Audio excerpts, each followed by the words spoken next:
आइए हम सुने विज्ञान की अनकही कहानियाँ। आइए हम सुने विज्ञान की अनसुनी कहानियाँ। एक नई दुनिया की आवाज़ आपकी आवाज़, विज्ञान की आवाज़, की आवाज़। Celebrating Azadi Ka Amrit Mahotsav, we bring you a podcast series on STEM popularization, science, technology, engineering, mathematics and medicine, supported and catalyzed by the National Council for Science and Technology Communication, Government of India.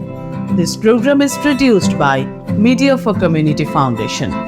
Creative content and technical support is given by Purvasha Banerjee and Shushanto Das. एक नई दुनिया की आवाज़ आपकी आवाज़, विज्ञान की आवाज़, की आवाज़, की आवाज़। Vigyan Ki Awaaz podcast series aims to popularize new ideas of science and technology, which highlight STEM, science, technology, engineering, mathematics, and medicine. This brings to the surface the efforts and researches of Indian scientists, which is desired to bring a change in community learning and teaching, access to knowledge of resources, and social paradigms. Our goal is to spread the name of indigenous Indian research stories and their masters among the masses of society in a very easy manner. Bose Institute was set up in 1917 by Sir Jagadish Chandra Bose, the founder of modern science in the Indian subcontinent.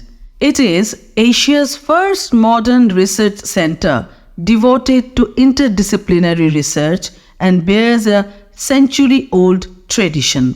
The institute was founded as not merely a laboratory but a temple, with its principal aims being the advancement of science and diffusion of knowledge.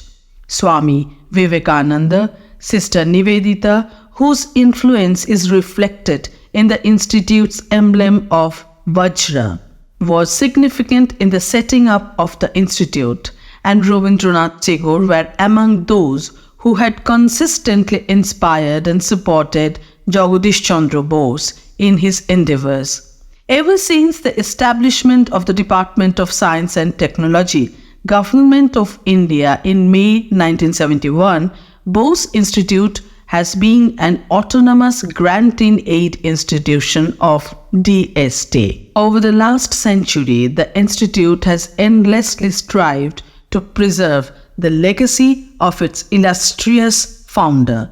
We welcome Professor Kaushik Biswas from Bose Institute, who is a cancer biologist. He introduces himself and his work. I am Professor Kaushik Biswas. I am essentially what we call a cancer biologist. We work on the basics and fundamentals of the process by which cancer develops in our body, and we try to find out, if we can strategize some ways to block that from happening. So regarding my background, I have been working on this field for over 20 years now, starting from my postdoc.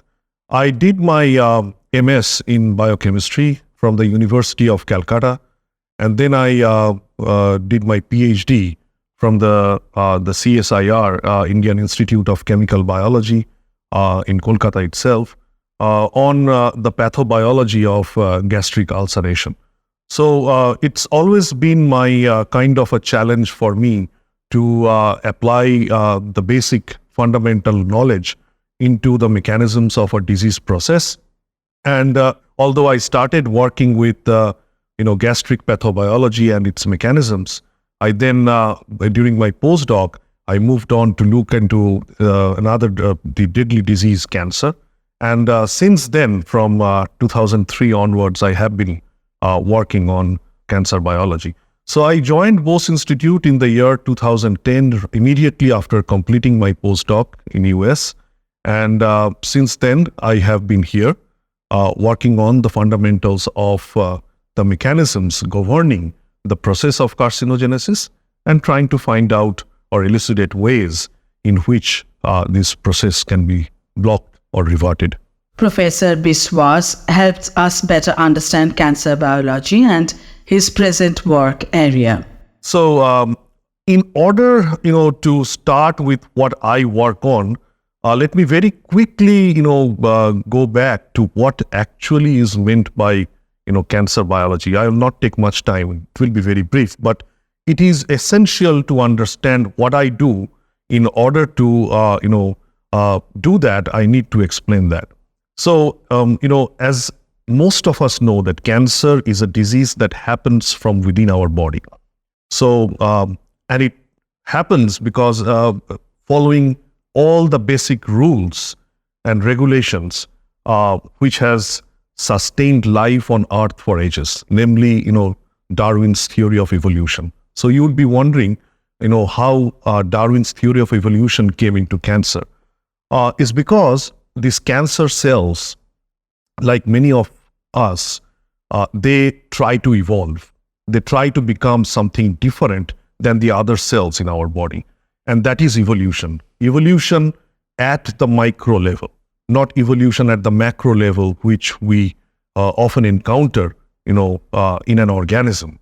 So, for example, you have seen a dog in the hilly region. It has lots of fur. In the plain region, they are devoid of fur. So there is something that triggers that. It's the adaptability to change. And the cancer cells exactly does that. It has an unique adaptability to a change. So how does that change occurs? What gives the cancer cells that extra edge that it becomes more violent than the other cells of our body? What makes it unique? What gives it the extra ability to grow uncontrollably? So these are the areas of my research. We try to find out the exact precise mechanisms, the factors that may be causing these things. So this is a broad area of my research. So more precisely, what we try to find out, or we have identified over the last 10 years, is a gene which is termed GM2 synthase. And this gene, we have found that it plays a definitive role in increasing the aggressiveness of a cancer cell. So a cancer cell utilizes that gene in order to help it grow, in order to help it spread to different organs. In colloquial terms, what we call, or in scientific terms, what we call metastasis. So we try to find out what are the mechanisms through which this gene regulates the process of carcinogenesis, how it governs carcinogenesis, how this gene actually helps the cancer cells to invade into the neighboring tissues and thereby spread to different organs. And if we can regulate the activity of this gene so that we can control this whole process. So that has been the primary central goal of my research. Professor Biswas talks about the collaborations that support and encourage the present research work. It's mostly international collaboration. There are several people who are working in the field of glycobiology. So this whole field is glycobiology research because the gene that I told about, these genes are involved in synthesis of certain class of compounds called glycolipids. And that's why it's called glycobiology research. So there are several labs. To name a few from the US are Dr. Roger Chama's lab in the University of North Carolina, USA. Stephen Ladish, who has been a pioneer in this field for a very long time in the New York's Children's Hospital in the US. And Japan has always been, leading this particular field of glycobiology research. So there are several groups in Japan who, work in this particular area. And we kind of, have a close network and share ideas and to get our research in a much more collaborative way. Sir tries to locate the position of India in this field of research. I think it's extremely difficult to actually, give such quantitative, parameters to define, where, our position lies in the global context. But regarding this cancer biology as a whole, and in this particular glycobiology field, India is highly visible, and its visibility has increased significantly in the last decade with the growth of very high quality work on both basic as well as translational research, especially several things which are important from a therapeutic standpoint. The recently concluded G20 summit where India had its presidency, a major highlight of that is One Health, and that implied increased cooperation and collaborative efforts to improve global health. So one major outcome of this dialogue in the G20 is the India-US bilateral cooperation, so in cancer research, and that is focused on bringing prevention, control, and developing new diagnostic and therapeutics in the area of cancer research. So as you can see that while these things are coming up, so India is very significantly visible in the global context in cancer research. Professor Biswas talks about how research can help Indian industry to transform cancer care. See, to answer that question, I must stress on the fact that many of these chemotherapeutic drugs which have been there in the market and were introduced by foreign companies are now being manufactured in India itself. To name a few, you have heard about, paclitaxel, and all these were extremely costly, but not now, because many of the Indian companies, they have specialized oncology centers. For example, Roche, Novartis, Johnson & Johnson, they have their drugs which are being manufactured as biosimilars. One thing is that several startups are coming up, and these startups are actually utilizing both therapeutic as well as diagnostic in their agenda. And these will help the Indian industry from the point of cancer research to improve cancer care. You have probably heard about companies like Dabur India. You have heard about Himalaya Drugs, and they all have an oncology section. But these companies actually research on drugs or compounds from natural sources, not only medicinal plants, and try to evaluate their anti-cancer efficacy.